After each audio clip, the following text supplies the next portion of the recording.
Coucou les amis, j'espère que vous allez bien.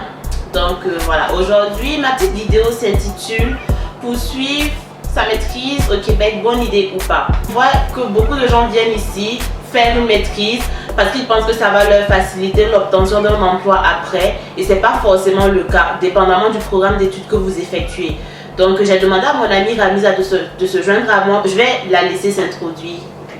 Bonjour à tous, alors moi c'est Ramiza, je suis... je sais pas. Elle est burkinabé comme moi. J'ai étudié ici à l'université Laval comme Faiza.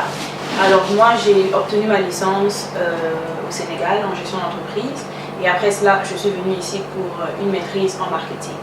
Donc je viens de finir ma maîtrise, j'ai gradué en février. Et ce que j'aimerais vous dire aujourd'hui, c'est tout d'abord de faire très attention quand vous décidez de venir ici, parce qu'il faut vraiment tout d'abord réfléchir à est-ce que vous venez juste pour étudier et retourner dans votre pays, ou est-ce que vous venez dans l'optique d'étudier puis ensuite acquérir de l'expérience professionnelle ou même vous installer ici au Québec. Alors dans la première option, si vous venez juste pour étudier et retourner dans votre pays, c'est parfait parce que les formations sont très excellentes. Et donc c'est sûr que ça va vous apporter un plus dans votre CV quand vous serez à la recherche d'emploi dans votre pays. Mais si vous venez pour vous établir ici ou pour avoir un peu d'expérience avant de retourner dans votre pays, alors là il faut faire très attention parce que le système est vraiment très différent du système français comme on connaît chez nous. Il faut vous renseigner par rapport à votre domaine d'études, parce qu'ici il y a des domaines qui sont régis par des ordres, c'est le cas du droit, de l'agronomie, je pense, de la comptabilité, de l'actuariat aussi, des ressources humaines, de l'actuariat.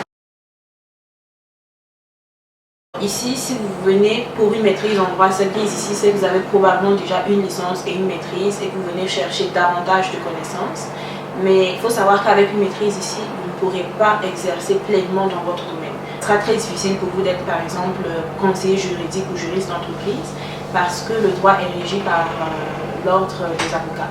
Ça veut dire que pour pouvoir pleinement exercer et avoir toutes les opportunités de être membre du barreau, soit du Québec ou de Montréal. Je ne sais pas comment ça se passe dans les autres provinces. Alors pour être membre du barreau, ça vous prend un bac. Donc du coup, vous voyez que ce n'est pas tellement pertinent de venir pour une maîtrise, puis de se rendre compte par la suite qu'en fait, il fallait avoir un bac pour aller à l'école du barreau, être avocat et puis ensuite exercer pleinement dans son domaine d'activité.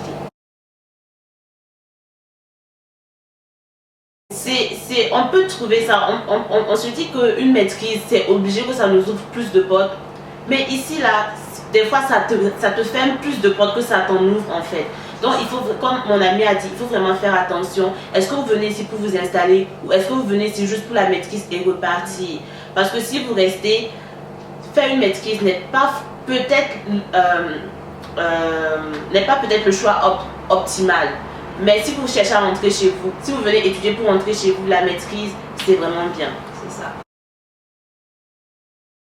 Pour poursuivre avec le cas du droit, c'est pas qu'avec une maîtrise en droit, vous ne pourrez pas du tout travailler. Vous pourrez peut-être trouver de l'emploi, peut-être dans des ONG, mais là encore, ça va demander d'autres compétences, comme peut-être la gestion de projet ou d'autres choses qui ne sont pas forcément du droit, ou vous pouvez décider de poursuivre au doctorat.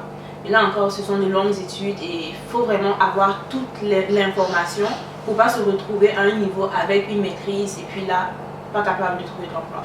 Donc c'est vraiment très important de vous renseigner par rapport à votre domaine, par rapport à l'employabilité en fin d'études, avant de décider s'il faut faire une maîtrise ou un bac. Venez pas juste pour étudier, mais faites bien les choses pour ne pas regretter plus tard.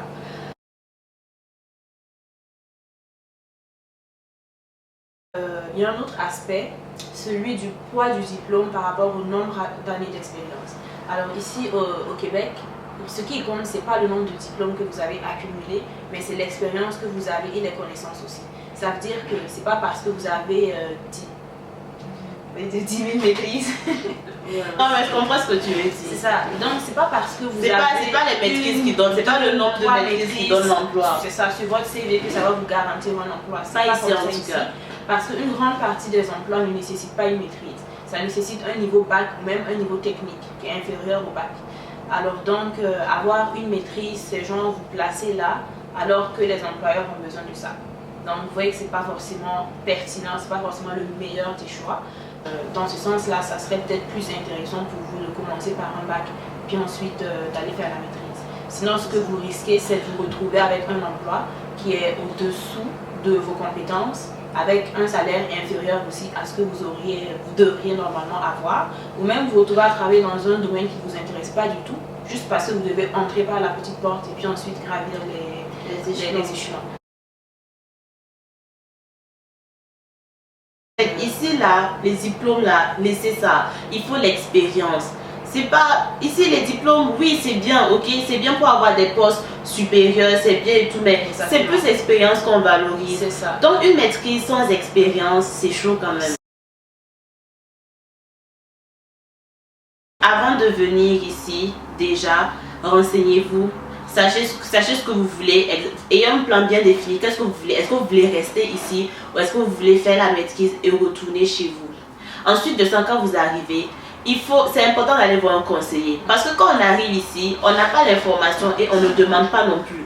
On commence nos études comme ça et ensuite, à la fin de nos études, on se rend compte qu'on n'aurait pas dû faire ça ou on aurait dû aller demander. Donc, moi je dis en tout cas, que vous fassiez une maîtrise ou un bac, c'est vraiment important d'aller voir un conseiller, de lui expliquer, bon voilà, moi j'ai ça en tête, c'est ce que je veux faire. Est-ce que ce que je m'en vais faire, c'est la meilleure chose pour moi?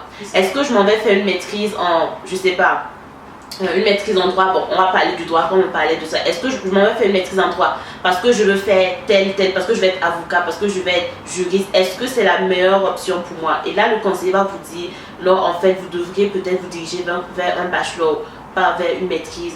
En tout cas, il vous dira et vous serez mieux situé en fait. Puis pour ajouter à ce que tu dis, c'est très important d'aller à la recherche de l'information.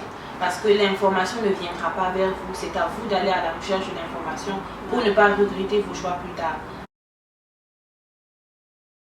Par rapport au droit, il y a des personnes que je connais autour de moi qui sont venues ici, qui ont fait une maîtrise, mais qui se sont rendues compte par la suite que c'est pas forcément avantageux pour trouver de l'emploi et qui sont obligés de retourner à un bac. Vous voyez un peu ce que ça fait. C'est pas... En fait, si tu n'es pas courageux, si tu n'es pas courageux, tu retournes chez toi. Tu peux pas. Parce que tu viens faire une maîtrise, ensuite on te dit non, avec la maîtrise, tu peux pas travailler. Tu dois faire un bac, te taper un bac. Déjà, c'est de l'argent, c'est du temps. Tout le monde n'a pas forcément le temps pour ça. Éviter tout ça, c'est vraiment très important. Je sais qu'il y a beaucoup d'étudiants étrangers qui viennent ici pour faire du droit. Donc orientez-vous bien. En tout cas, ça ne sert à rien non plus de faire une maîtrise et puis de ne pas être capable de trouver un emploi après. On parle du droit, mais c'est valable pour beaucoup d'autres maîtrises. C'est pas la même chose partout. Il y a des domaines où avec une maîtrise c'est très bien. En fait, tout dépend vraiment. Tous les domaines d'activité ne sont pas régis par des ordres. Mais si c'est régi par un ordre, c'est important pour vous de le savoir et de voir c'est quoi les conditions pour être membre de cet ordre-là. La reconnaissance des diplômes, je voulais en parler, la reconnaissance des diplômes aussi. Beaucoup me demandent s'ils viennent ici avec une licence ou un DUT en comptabilité, finance et autres. Est-ce qu'on va reconnaître leur diplôme? J'aimerais dire que ici, malheureusement, en Amérique du Nord, ils reconnaissent très difficilement les diplômes étrangers. Donc quand vous venez ici, préparez-vous psychologiquement à ce qu'on vous dise de retourner aux études. Parce qu'ils ne font pas trop confiance aux diplômes qui viennent d'ailleurs. Et ils ne savent pas si on a la base, si on a les critères qu'eux ils veulent. Parce que comme on a dit tantôt, c'est l'expérience qui prime ici, pas les diplômes. Donc il y a de fortes chances que vous retournez, qu'on vous dise de retourner aux études. Mais si vous êtes en informatique ou comme j'ai dit en programmation, en tout cas les choses en rapport avec la technologie là, très souvent on ne vous fait pas chier. Genre vous arrivez, on vous dit bon ok ça va, on reconnaît vos diplômes, vous pouvez exercer avec.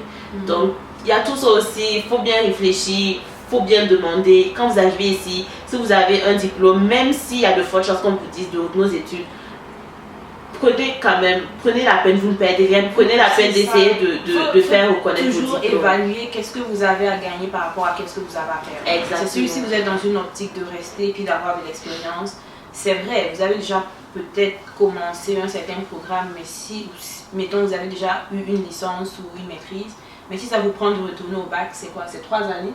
C'est juste 3 3 années. ans, c'est long des fois. Ça peut être long, c'est vrai, mais c'est mieux de passer par là pour ne pas avoir des regrets plus tard. C'est vrai. C'est 3 ans, mais après, c'est toute une vie que vous avez devant vous.